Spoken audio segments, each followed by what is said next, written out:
Okay, hello everyone. Welcome to today's webinar.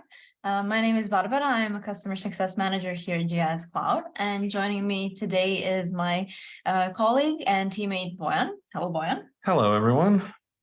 As I mentioned, thanks for joining in today. I think it's time to get started. It's 5:02, so I think we're ready.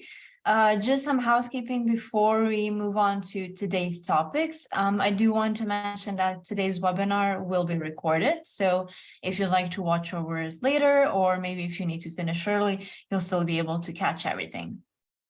Okay, so today, let me just switch over. Today, we wanted to talk a bit more about vegetation management in the electric utility specifically. We've previously talked about vegetation management in general, so maybe you've seen some of our other webinars and use cases. So do make sure to check those out as well if you haven't. But the goal for today is to highlight some specific issues, challenges, and solutions for vegetation management in the electric utility. And of course, how GIS and specifically GIS Cloud or cloud-based GIS in general can be used here. We do want to make sure, of course, to show you this from a practical standpoint, not just the presentation. So what we'll do is also show you a live demo of how you can achieve this workflow in GIS Cloud. And to finish everything off, we'll make a discussion. So make sure to type out any questions you have in the Q&A section. And we'll make sure to go over them. So you have a Q&A section in Zoom. There's also a chat function if you would like to ask any questions. If you're maybe having trouble hearing us or anything, do let us know over there. Okay, so I'm sure you're all at least somewhat familiar with vegetation management. It's really more of an umbrella term for many different techniques, contexts, and actions that revolve around maintaining and controlling trees and vegetation in a given area. This can really include anything from kind of like pre and post work inspections, pruning, removal, tree planting, anything like that. So as such, it's a key part of the process in many industries, not just in utilities, but today we will focus on electric utility, as we mentioned. In the context of electric utilities, this can mean anything like maintaining a safe distance between power lines and trees or other vegetation to prevent power outages, equipment damage, and safety hazards. And this typically involves trimming, removing trees, and other vegetation that grows too close to power lines and other infrastructure. Of course, this requires you to have a lot of relevant data. So you do need to have some kind of a data collection in place or a process to acquire this data. Traditionally, coordination of such activities was done with pen and paper. So this is really one of the issues with this traditional approach. If you've used pen and paper, you've probably had a lot of issues with too much admin work for the work that actually gets done, slow starts. A lot of the workflow here depends on manual procedures, so there's a lot of room for error. It also takes a lot of effort and time, and by extension, it also takes a lot of money to do all of that. Also, when you have like poor map visualization, you don't really see what's going on. You don't see the vegetation that you have around your assets. That can lead to kind of a reactive approach to field maintenance, where instead of carefully monitoring and going out only when it's planned, you're kind of going out based on already gathered issues. In one of our previous webinars, we also held a survey to see what people are using for the data collection and fieldwork, and still the majority of people used pen and paper, or I don't know what's worse, they didn't even have a system in place for that kind of work. So it's really important to have these essentials kind of nailed down if you want to improve your workflow in any way. Switching from existing habits, however, can be tough, or at least it's how it's perceived to be. So these key challenges that we mentioned here are usually kind of the biggest culprits. And there's this idea that changing things is hard because it's slow and difficult to implement, because you need to educate not just yourself, but anyone else who is in this workflow chain with you. So there are a lot of potential risks here involved. So the natural finish to all of that would be that it's too expensive because it takes a lot of time. You maybe don't know what you're doing, and there's a lot of questions that you might have. So the key here would be to find a solution that's easy and quick to set up, that doesn't require any specific knowledge. It can be operated by anyone, doesn't cost a fortune. And GIS, and specifically cloud-based GIS, can be a very good solution to that problem and very good fit for that. So let's see what kind of specific use cases in vegetation management for electric utilities you can cover with a GIS tool. First of all, we have condition assessments. So the basis for any work that you do should be data. So you need to know where the power lines are, you need to know where the poles are, where transformers are, any other equipment or infrastructure that you're working with, but also where the vegetation is. So since we're talking about vegetation management, and of course, vegetation does influence, does have an impact on the assets themselves. Are there any trees close to the power lines? What kind of trees? What kind of vegetation is it? What kind of condition are they in? Are they in some way threatening the power lines? Has maybe somebody been there actually and removed already some potential hazards, or is this still something that needs to be done that hasn't happened yet? You know, maybe you've only had the kind of initial assessment crew out there, but not someone who is from like a removal team that actually does do pruning or tree removal. It's very often the case that you might not even have the data and the relevant information to plan ahead and strategize. But what we'll show you in the demo is how your map might look like at the end. So after you've kind of collected the data, but for some, this condition assessment, this data collection part might be a first step. Next, we have risk assessment. So once you have the data, once you know, of course, where your assets are, but also then what kind of trees and other vegetation is around it, you can then analyze it. So trees can pose a risk to power lines. So you need to know what their height is, what their maybe predicted growth is, what would happen in maybe a case of extreme weather. Can they maybe topple over and destroy any power lines or property? And you could then also combine this asset information with things like your customer base, areas where you operate, coverage areas. Maybe you could also include satellite and drone imagery for this, as that all combined gives you a very good basis to analyze any kind of potential threat. So if a tree damages a certain power line, who's affected? You'll know how many users, how many households, and also ultimately what the cost would be in the case of this hypothetical outage, not just to resolve these issues, to fix things, but also if you have any business cost with maybe lost clients or things like that. This information that you gather and that you assess can then streamline your operations, as having the GIS solution speeds up the data acquisition stage. And since we're talking here about, of course, maps, you also have a much better visual indicator of what's going on in the field. Maps are great in that aspect. It's much easier to convey crucial information. That also makes it easier to plan, especially if you use this information with things like fleet management, for example. where you can maybe see exactly which crew is maybe closest to an issue, and you can direct them to that new location right away. If you are interested in that those kind of topics with fleet management and tracking field crews, we also have a webinar on that topic specifically, so make sure to check that out as well.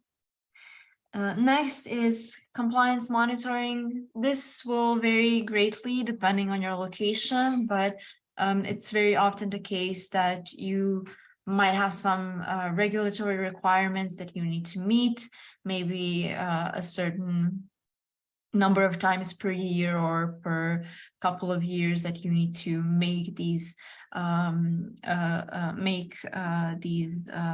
inspections and assessments of the situation, and then you can plan using your map which areas have been covered recently, which have not, which areas are maybe next on the list for your inspections.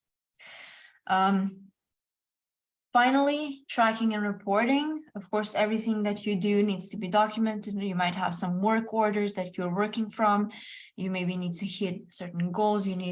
Which means that you need a clear and accurate and, of course, up-to-date information that can be then passed on to either other departments or maybe managers, data analysts, or if it's something you need to provide for any kind of governing institutions, or if you have some kind of requirement to provide data, this kind of data to the clients as well, you can do that too.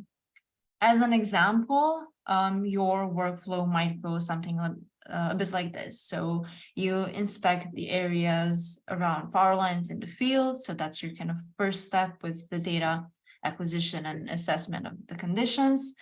Then, of course, you assess the situation, see which areas are maybe prone to risk, like fire hazards and things like that, because we know that, if anything happens, there's a lot of damage that can be done, not just in terms of monetary costs, but also environmental and, of course, demographical as well. Then you can right away delegate a maintenance team if something is not per regulation standards. And by doing that, you're kind of mitigating this risk, ensuring public safety, and removing the liability from your end as well. The benefits of using a cloud-based GIS for these purposes are really numerous, but we've listed 4 key ones, because obviously these are all things that you can do.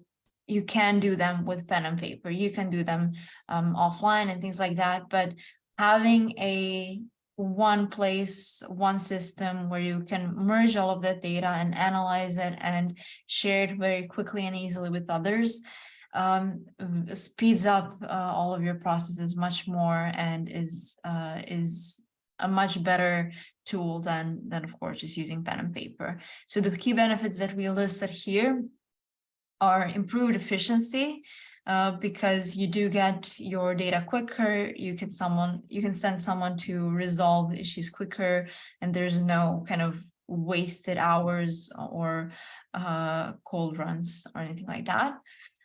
Risk mitigation, because you can react much quicker, and more importantly, you can use this to set different kind of processes in place, so that you're not really reacting, you're actually proactively resolving issues, or even better, you're kind of completely preventing them from happening. Compliance, much simpler to keep track of this if all of the other processes that you have are running more efficiently, if you have all of the necessary data that you need to make sure that you are compliant. And of course, cost savings in the end, because cost is an important factor in managing this. If you can reduce the cost that you spend for managing vegetation, managing the workflow, managing the workforce, you can maybe use that extra budget to either expand the workforce, improve your equipment, expand to other areas, and things like that. So what we'll show you in today's demo is how you can actually achieve this workflow and solve this issue through GIS Cloud and the integrated applications that you can see here, because this whole workflow can be done through GIS Cloud, of course, from data collection at the start to kind of gathering all of that data in one place, editing it, analyzing it, making sure that you're preparing your map in such a way that you have all of the important data visualized right away, to then sharing this data with others, whether it's maybe other departments or internal stakeholders, or if you need to inform the public of any way, you can do that as well. So, okay, we'll go to our live demo from here. Like we mentioned, we do want to make sure to show you everything in action. So Juan, if you would maybe like to step in here and show us how to set up a vegetation management project in GIS Cloud. Thank you, Barbara, for that professional introduction. Let's start off with basically this app we're in right now. This is the Map Editor app. It's our main web app. It's used to create spatial data, analyze spatial data, create projects, share them with others, be it your collectors or any stakeholders or managers for viewing, and even sharing the data with the public. So in this is an example map. It's something you may have seen before. It shows some key assets: electrical poles, power lines, and vegetation. In this case, we have a tree layer. So Barbara has mentioned that it is possible that you may not have all this data, and you will have to collect it first. And GIS Cloud is also ideal for doing this as well. But this kind of map is an ideal starting point for the workflow we're about to show. In addition to the tree layer I have here, I have another tree layer where we've classified an inspection status. I'm just going to show it. As you can see, not a lot of trees have been inspected yet. Some have been, and some are currently in progress. So for this workflow, we want to single out the trees that are close to some power lines that might pose some sort of risk. So we're going to be using a simple spatial analysis. We're going to create a buffer around the power lines and then see which trees fall within the buffer. The buffer zone, well, that depends on the type of the power line, and it may even depend on some local regulations. But for this demo, we're going to be using a 10-meter buffer. So let's start with going to analysis and creating our buffer. I'm just going to name this like buffer 10. And we're going to use our electric lines layer and 10 meters. And we're just going to use a yellow color so it pops better on the map. Okay, amazing. We see the buffer around our power lines. Next, I'm going to perform a simple spatial selection where we're going to see which trees fall into our buffer zone.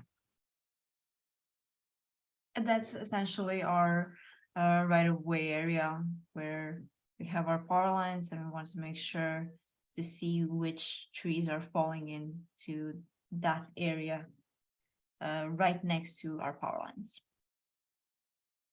Okay, and we just got to use the geometry, and let's add our buffer layer. Oh, I made a typo there. Yeah, buffet, that's okay. Yeah, it's 5 p.m. where we're at right now, so. Okay. It still works even with typo. Yes, it does. And okay, great. From a tree layer where we had approximately 33,000 records, we've narrowed it down to 1,260 trees. That's awesome. I'm going to close this window now, and I'm going to create a new layer from our selection. Okay, we have a copied layer. I'm going to turn that layer on right now, and I'm going to turn off the layer. Oh, there we go. these are the trees that we will be taking a closer look at. Now, next thing I'm going to do is here in the style tab, we have already defined some symbology for the trees that are not inspected, which are inspected, and where something is in progress. Instead of just manually doing the symbology, we can simply copy it to our other layer.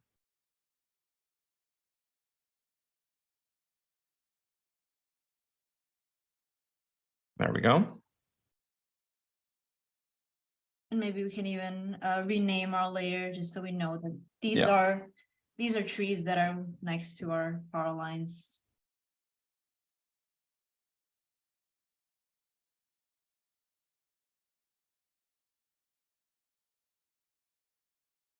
Go. Front. Excellent. Now that we've done that, let's go to our forms manager. Essentially, these forms are a replacement for your pen and paper process. You can build a new form from scratch, you can load an existing form, or you can even create a form based on the attribute data of the layer you're working with. For the purposes of this demo, we've already created a form earlier today, so I'm just going to load our existing form. So now that the form's loaded, you see we have several different field types. You can record the date and time of your inspection.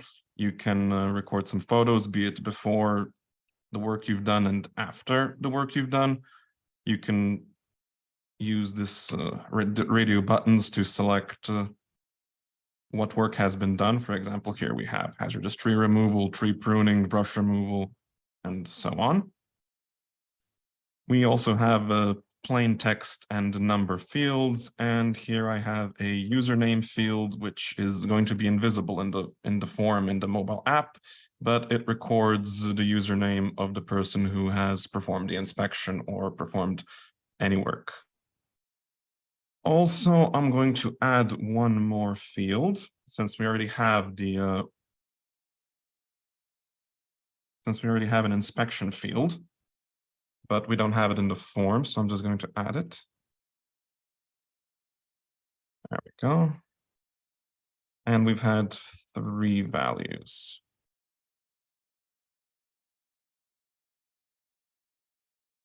Yes, no, and in progress.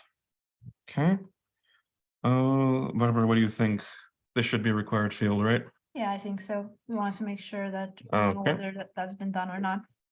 Okay, now that we've added the field, we can simply save the form. Okay, great. I'm going to go back to the map and let's connect this form with our layer. Go to the attributes tab and let's select our form. It's vegetation management. And I see some of our fields have already been matched. Okay, let's check if everything works. Okay. And this is going to be our inspection field. So let's just select that. I think everything is correct. Everything is going to work. Make sure to save it. The layer has been updated. So first, let's find one that's in progress because you can actually edit this data directly from the map editor. So I'm going to select this feature. And let's edit. Let's enter today's date and time. And we've done some pruning here. And let's say this is now good. And inspection is yes. And this one has now changed color to green, so it means we have performed our inspection.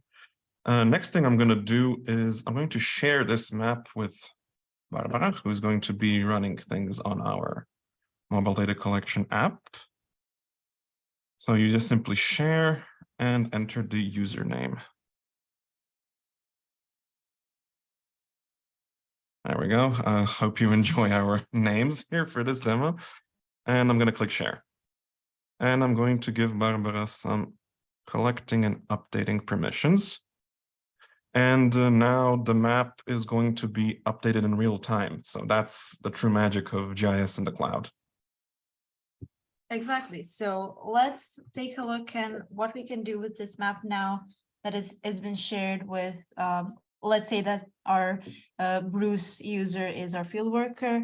The key aspect of GIS Cloud and having a cloud-based GIS really is that you can then share this with other users who are not, sitting right next to you. So it's always good to be able to edit this kind of data in the office, which Juan has done now by changing some of this information in Map Editor. And this is also a great way to check all of the data that has been gathered from the field. But what's really the key aspect here, and what will really show you kind of the benefit of having a cloud-based solution is that you can now share this with a user who's outside in the field, and you can see right away what they have done. And that's kind of the main purpose really for this kind of workflow, where we check users, where we check the vegetation in some area. So what I'll do is I'll share the screen from my tablet over here, so that you can see the mobile data collection app, because obviously mobile, it's in the name, it's a mobile app to share. Okay, let's just connect over here. Okay. Perfect. So what you're seeing here now is the mobile data collection app, which I will use as an example to show you how one would collect data in the field or update existing data in this case. So I'll first update this existing map, and then we can show you also how to edit, how to collect some new data as well. So I'll open up this electric utility map that Juan has shared with me, and I'll choose the layer that I should be working with. So this case, trees next to power lines, I think that's the one that we have been working with. So I'll just go ahead and open up the map so that we can see all of these features in action. Okay, great. Now what you can see here is we have a couple of different layers here. You might not need all of them, and we also have some additional base maps that we can choose from. So what's great about the mobile app is that it allows you to kind of hide items that you maybe don't need in this particular case. So maybe I don't want the satellite base map to be below, or maybe actually for field work, it would be better for me to have the satellite view so that I can see. Now, this is a bit green on green, so maybe we can also improve on the color of our trees, but I have the trees and all of the information that we have gathered so far. So this was our initial kind of data collection, where we collected all of the trees from all of the town, but then we focused on just a specific area, so next to our power lines. And now I have this information visible here on my tablet. I can practically stand right next to this tree and then edit the data related to it. So what I'll do is just that, and you'll see when I go to edit a certain feature is that, of course, our form opens up. Now, what our form essentially does is gives a structure for the field worker to help them collect data and update the data from features they already have. So in this case, this is a lot easier for me to fill out, because Boran has already prepared for me some predefined values, which means that I'm not misspelling anything, because he prepared everything for me in advance, and he basically is kind of structuring the way that I work. So that way you'll always make sure that you have accurate information. You'll always have kind of a quality control built into things, because there's no, as I mentioned, misspellings or things like that. So let's go ahead and say that I'm next to this particular tree. In reality, we're a bit further away, but that's okay, I think. So I'll go ahead and select today's date. I'll go ahead and select, I can either use the photo from the album, or I can just use our camera to maybe take a picture of this. Okay. We have our plant. It's not a tree, but it'll do.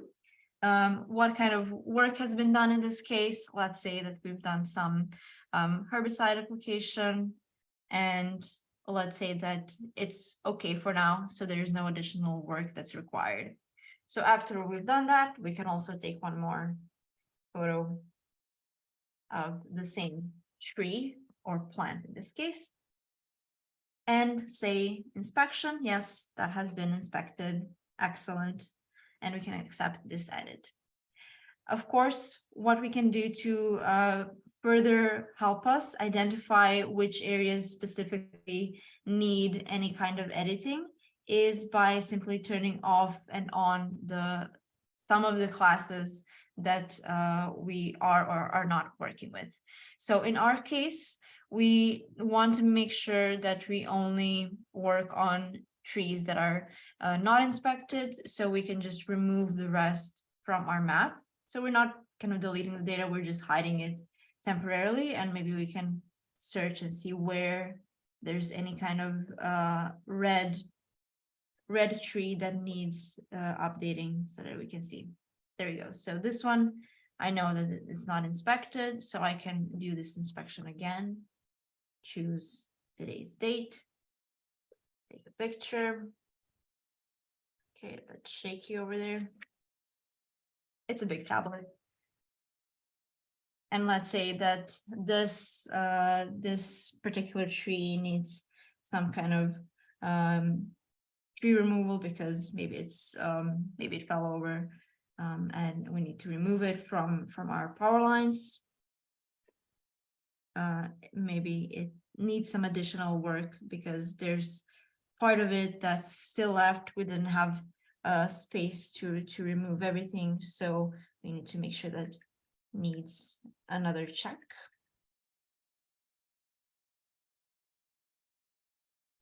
Okay, misspelling there. Let's move this. Another check. There you go. We can again collect another photo, but I think you get the idea. And here we just switch this over to yes. So before our inspection was no, I can accept this. And what will happen now is, in fact, our tree will be removed from the map because we've changed the value for one of the fields, so this will not be visible here anymore. And that's pretty simple. And these are all changes that are visible on the map editor right away. So if we maybe open up information, the data grid below, I can maybe actually filter it based on the photo. So you can see this is the photo. This is the particular feature that we updated recently, where we have the before photo and we also have the after photo, which is very similar, but because it's the same plant, but you get the idea. So this kind of workflow allows you to very quickly and easily set up a vegetation management workflow, a vegetation management project specifically for electric utilities, but of course this can be used for a number of different use cases as well. Maybe before we move on to anything further, we can also see if you guys have any questions. I think that's kind of the next thing in line that we have. So if you maybe saw something that you want to know a bit more about, I think this is a great opportunity to address that. I saw that one of you has raised your hand, so if you can maybe write down in the chat your question so that we can see.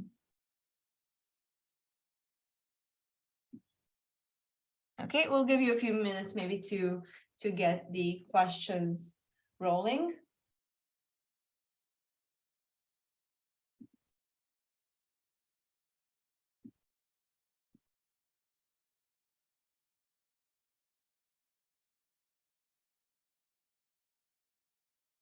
I think, Brian, that we did such an amazing job. Yeah. Demo that everybody's That gonna speak. that rarely happens. We usually have a lot of questions.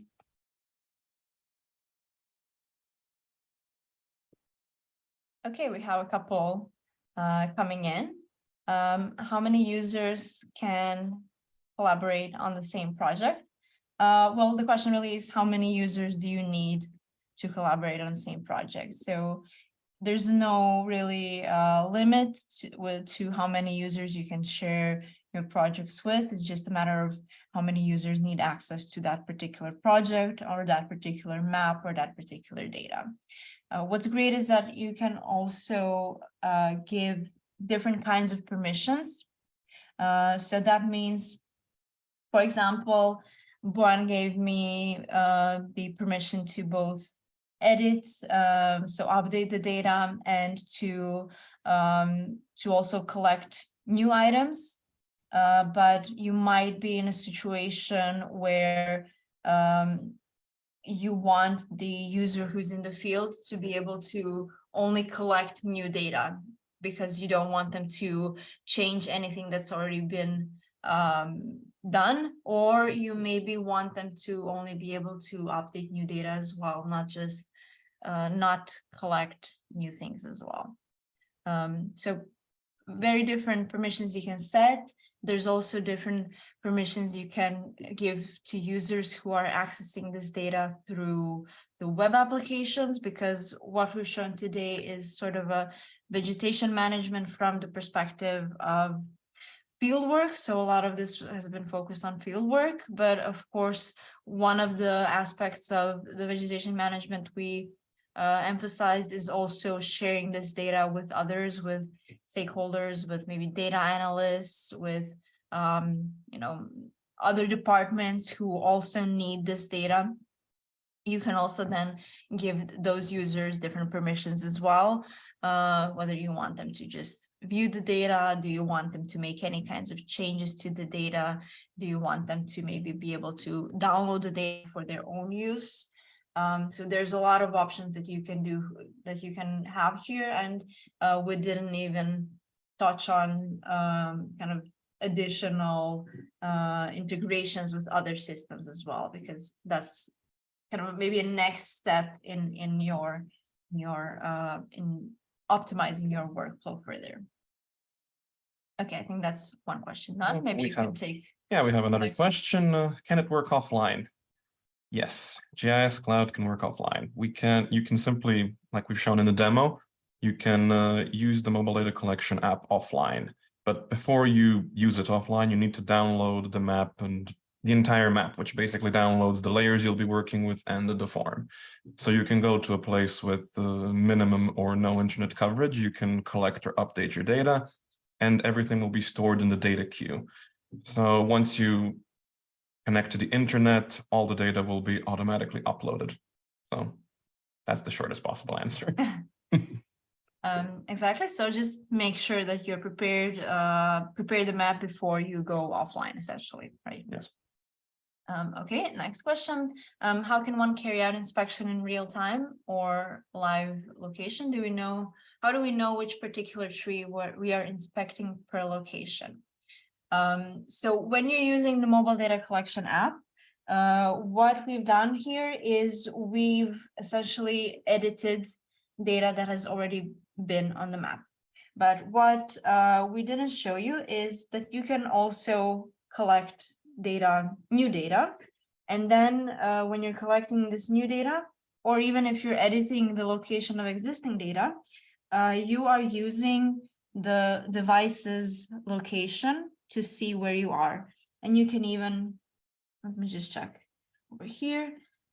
So if you click here on this locate button, it will actually find your location and show you where you are, which of course, if you're in the area where the trees are that you're inspecting, great. In our case, we're a bit further away, but that's okay. So we have just our regular trees, not our project trees. If I zoom in a lot further, you'll see. Yeah, we're on a different continent. Exactly. But yeah, so how you can see which data you're actually working with is by using the location. One good thing to note is that if you need very precise data, which maybe for trees is not always as necessary, but especially if you're just starting out and you need to collect the electrical assets at the start, maybe you need some more precision there. It's also possible to use an external GNSS device, and you can also use kind of manually add the data as well. So just to show you, when you're collecting something completely new, the same form really is applied here. The only difference is that you can now either pinpoint your location or use the GPS to collect this new item. I think this one is required, so I can kind of set some here. Okay, so there were more required. That's okay. Service was required. Let's say that's good. Okay. So there we go. So now I sent this information. It should be in my location, but maybe it because I turned off some of the other layers or classes, it's not visible. It should be here when we refresh our map. But yeah, so that's how you can tell where you're working from. Okay, that question's done. Okay, we got another question. Can you do reports based on the work progress? That is an excellent question. Yes, you actually can make reports based on your progress. So it's good that we're still sharing the map screen. So I'm going to take over for a second. You can simply choose the layer. So we've been working with this layer, trees next to power lines. And you can just click on report. This will generate this little layer report. And here you can choose which fields you would like to see in your report. So let's just uncheck some fields that we, for example, don't need. And yeah, that's okay. That's going to be okay for now. And we create the report. And yeah, so when you do more work than we did at this point, you're going to have a bigger report. Yeah, so in this case, it's because we also filtered some of the data. So it's only created a report from the filter data, but if you haven't filtered anything, all of it will show up.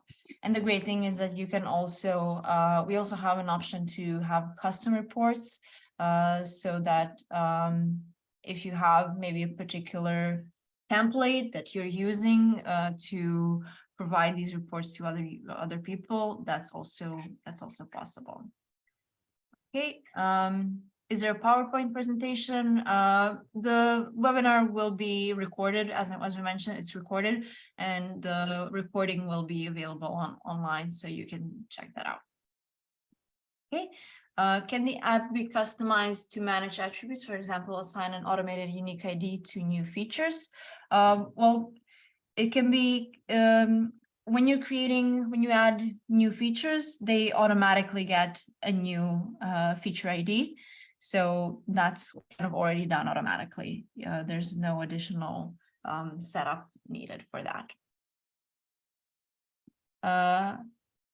How do those with the mobile offline? How does the mobile offline mode work in remote areas where connectivity is poor? Well, that's the thing. So the offline data yeah, if you don't have, if the mobile connectivity is poor, if you don't have access to mobile data, you simply work offline. First, you have to download the map. Exactly. So what this means is that your data will simply be stored on the device that you're using, even new data that you create. So temporarily, it will just be stored on the device. When you connect to Wi-Fi, or maybe you reach an area where there's better connectivity, you'll be able to send it from there.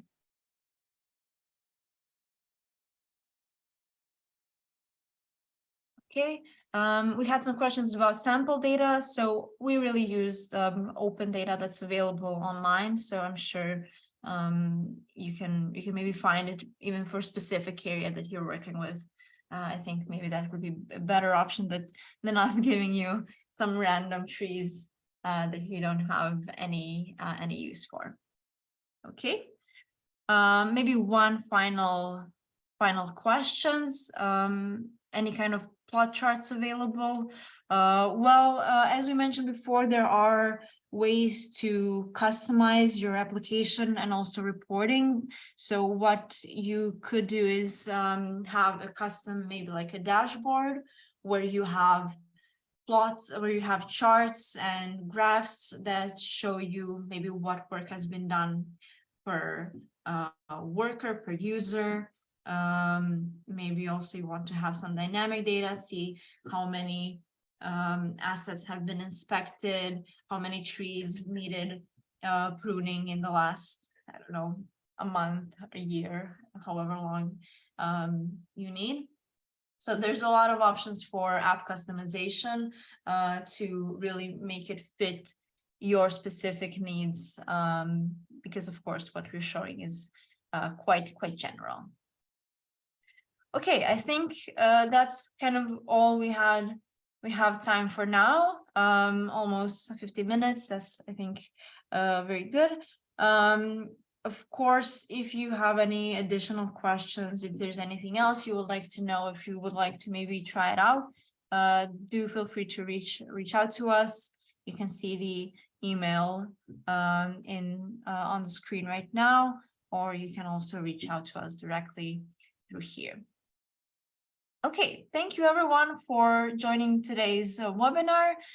Thank you everyone for joining me as well. No problem. Hope you all have a great rest of your day and happy mapping.